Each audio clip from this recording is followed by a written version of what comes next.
So now let's talk about what a virus is. Probably you've seen people talking about viruses, and you have been through, you remember COVID-19 2020. So now let's talk about that virus, right? So I want you to know that viruses, we have two different kinds of viruses. We have harmful viruses such as influenza, HIV virus, the coronavirus. Those are the infectious viruses. And then we have many more, right? And then we have other ones that only they live in the environment, but they only harbors around bacteria, so they only eat bacteria. So those viruses, they are referred as bacteriophages. So now let's talk about what is a virus. A virus is a microscopic infectious particle that can live and reproduce inside a living host cell. So let's talk about a living host cell. A host is basically an organism that harbors a parasite or the virus, right? So we refer the virus as the parasite because it like the living host becomes what it sucks. So it basically eats the cells, but more like slowly, right? So that's why we refer them as parasites. So a virus is a microscopic infectious particle that can live and reproduce inside a living host cell. So basically, viruses, we cannot say viruses are organisms. So that's why I said microscopic infectious particles. I'm referring them as particles, not organisms. So I want you to bear that in mind. Why we don't refer them as organisms or living things, right? It's because they are cellular. They have no cell, meaning they have no cell. They can't grow. They can't die. So basically, what do I mean they can die? So basically, a virus can die because when it's outside a living host cell, we say it's in an inactive state, meaning inert state. It's not active. But once it gets inside the host, it becomes very active. So let's talk about structures of viruses, right? Here in this diagram, we're given a structure of a bacteriophage, right? So a bacteriophage is basically a virus. It's a virus that eats bacteria. So this is bacteriophage, right? So I would like us to talk about the reproduction cycle of a virus. So now let's look at the 5 diagrams. Looking at the 5 diagrams, we're going to try and see how viruses reproduce or how viruses multiply, right? So first things first, this is stage number 1. So we're going to call this stage the attachment stage. The attachment stage, right? So attachment, so this these proteins here, they will attach to the membrane of the host cell so that the virus can enter, right? So what is happening here? So what is happening in the attachment stage? Virus attached to the host cell. The virus attached to the host cell, right? So now this is basically what is happening on stage number 1. It will attach to the host cell, trying to enter the cell, right? So stage number 2, we are going to call this one the engulfment stage, cytosis stage. It's whereby the virus is being swallowed by the host cell, right? The virus is being, if you don't want to say swallowed, you can say it's being engulfed. So it's being engulfed the host cell. Right. So that's basically what's happening on stage number 3. Stage number 4, we're going to call it the unclothing stage. It's unclothing because you can see it took out its own outer layer, like it broke down and released the RNA materials to the nucleus. So this is referred as the nucleus, right? So this RNA materials will be sent to the nucleus. So these are the ribonucleic acids which will be sent to the nucleus so that they can be replicated, right? So here RNA replication will occur here. So basically we'll be discussing DNA replication and all the replication process next year. So basically what you have to know is that this RNA materials will be sent, will go inside the nucleus and then will be replicated and then will then return on stage number 4. So let's focus on stage number 3. Stage number 3, we're going to call this one the unclothing stage. The unclothing stage. So what's happening in this stage? So basically here the virus breaks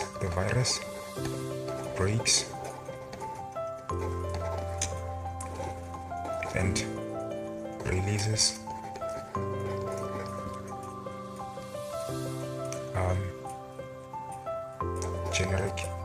the viral generic material. So let's see the viral generic materials to the nucleus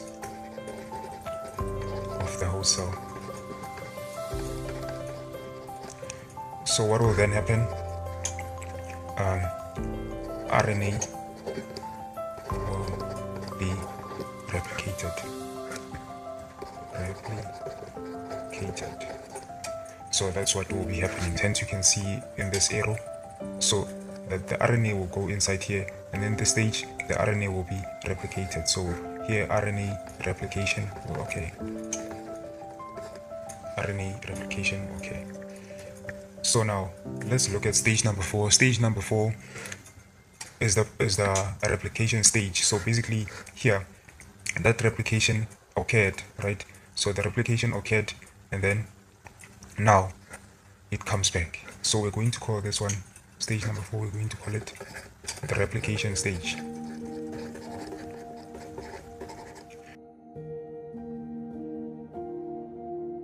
So now here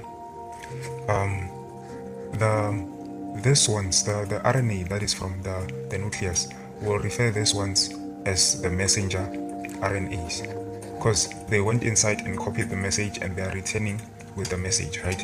So now this messenger RNAs, this viral messenger RNAs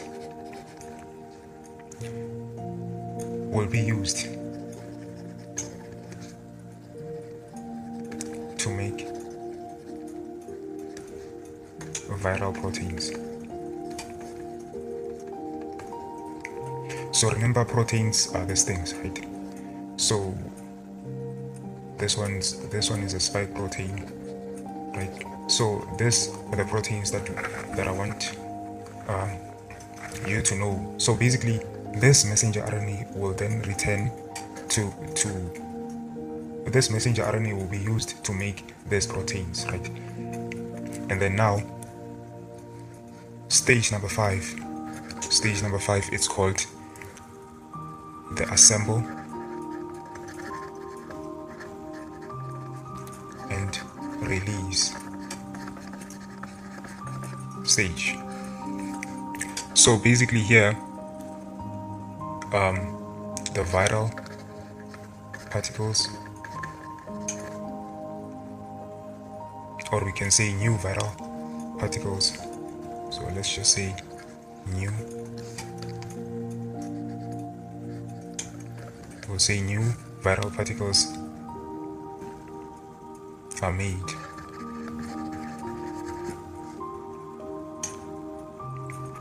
and released to the extracellular fluid, Hence you can see that we initially had one viral particle, right? We initially had one that entered, and then now we have 3 of them. So basically this one produced 2 babies, right? So a new viral particles are made, and then they are released to extra fluid. So these ones will then be released so that they can attach to other hosts in the extracellular fluid, so that they can also generate babies. So the cycle continues. So now let's look at this question. In this question, we're given a diagram that represents a structure of a bacteriophage, right? And you can see that it's written here, bacteriophage. So this is the structure of a bacteriophage. So now, the first question says that we have to identify the following. We have to identify the following. So now, A will be what? We can see that this line actually goes inside. So here we're talking about a nucleic acid, right? And then B, we're talking about a neck. This is a neck, and then C is a neck, and then B is a tail, and then D, these are fibers, right? It's fibers, right? So now, the second question says that why are viruses referred as acellular? Because they are non-cellular, or they do not have cells, right? So now 1.1.3 state one characteristic of a virus that qualifies them to be living things. So for them to become living things, they can reproduce, right? They can reproduce, but they can reproduce. Another one that you can write, you can say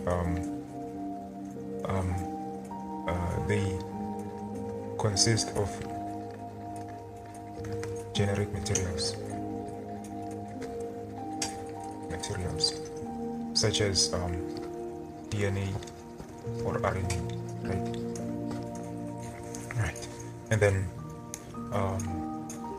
they are also considered non-living because they do not grow, right? Basically they don't grow, they don't excrete waste,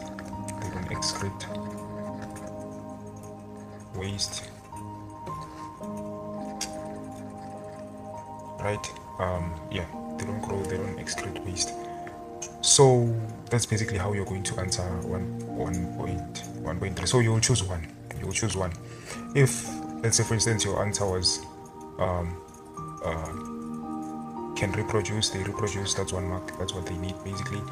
And then also if you chose they consist of genetic materials, that's also a mark. So that's why I used this comma to separate the two solutions, right? So you either choose which one you like, but for study purposes I would like for you to at least know 2 of them, so that if the question now comes saying state 2 instead of 1, 2 characteristic of viruses that qualifies them to be living things, you have to at least 2, and also for non-living things at least know 2, right? So that you don't lose marks. So now for 1.1.4 we are supposed to predict what will happen if the virus cannot find another living cell. So we say here it becomes dormant, right? It becomes dormant, or we can say, if you don't want to say dormant, you can say it becomes inactive. remember, it doesn't die. It becomes dormant or it becomes inactive. Right. So now let's look at activity 2. So activity 2, it reads as follows. It says, AIDS is a human disease caused by a virus. Viruses are referred to as obligate parasites. So they are referred to as obligate parasites. So 2.1.1, what does AIDS stand for? So AIDS stand for acquired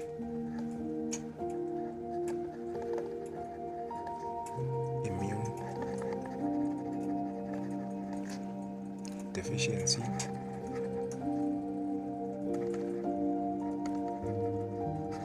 syndrome. That's AIDS. And then name the pathogen. The pathogen meaning, what is a pathogen? It's a virus. A pathogen, so you have to know what is a pathogen. So basically we know that a pathogen is a virus that causes diseases. So what is a virus that causes AIDS, that causes the syndrome? It's HIV, the HIV virus, the human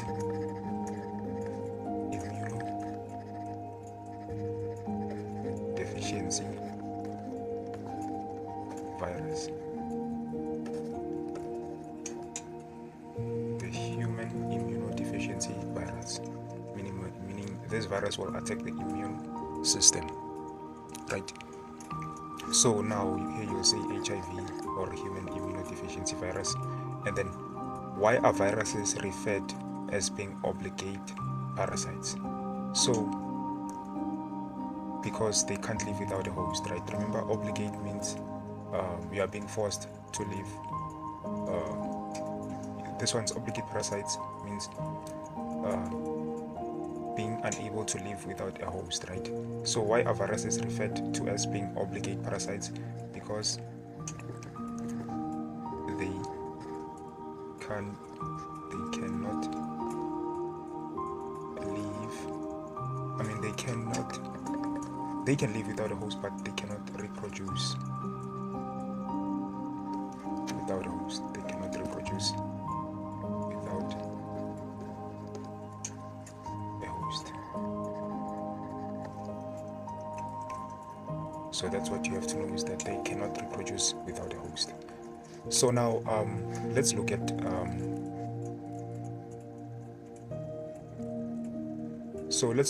2.1.4. 2.1.4 says that describe effects of drug abuse on the spread of HIV. Here, HIV can be transmitted through sexual intercourse, right? So basically, when somebody took drugs, the person is vulnerable to making unhealthy sexual intercourse, right? So that's the first point. And the second point is that, remember, some of them, they use injections, right? So that's how the HIV virus can be spread. So here, it's more like it's a question whereby you have to think out of the box. It's not part of the syllabus. This is not part of the syllabus. It's what you know, basically, how basically HIV is being transmitted, right? So basically, this is general knowledge.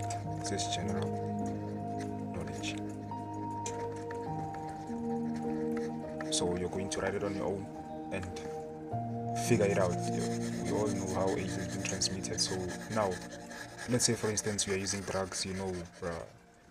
People who are using drugs, they're using needles. So that's how they can easily get affected. They can easily be infected because one of them might be HIV positive, and then basically the other one gets the virus, right? And then they say, now, remember I said the person gets the virus, right? How? Let's talk about how. The how part. How a virus multiplies inside the host cell. Remember the steps? So the virus attaches to the host cell, right? After the attachment stage, what happens? The engulfment, right? The host cell is being swallowed or engulfed by the host cell, And then what happens? Detachment occurs, right? Or unclothing.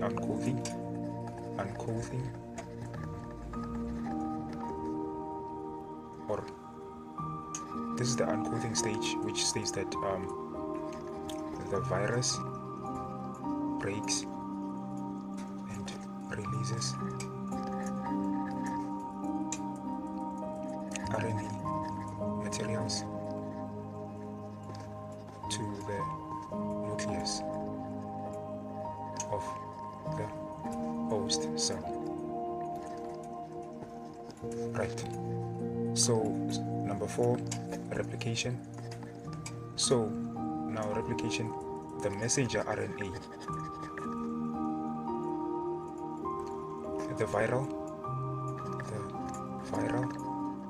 messenger RNA is used, right? That is being copied here. Remember, the RNA materials will be released to the nucleus, and then here they will be replicated, and then the messenger RNA that is being replicated will then come back, and then this messenger RNA will be used to make viral proteins, right? And then what will happen then after? The assemble and release stage, whereby new virus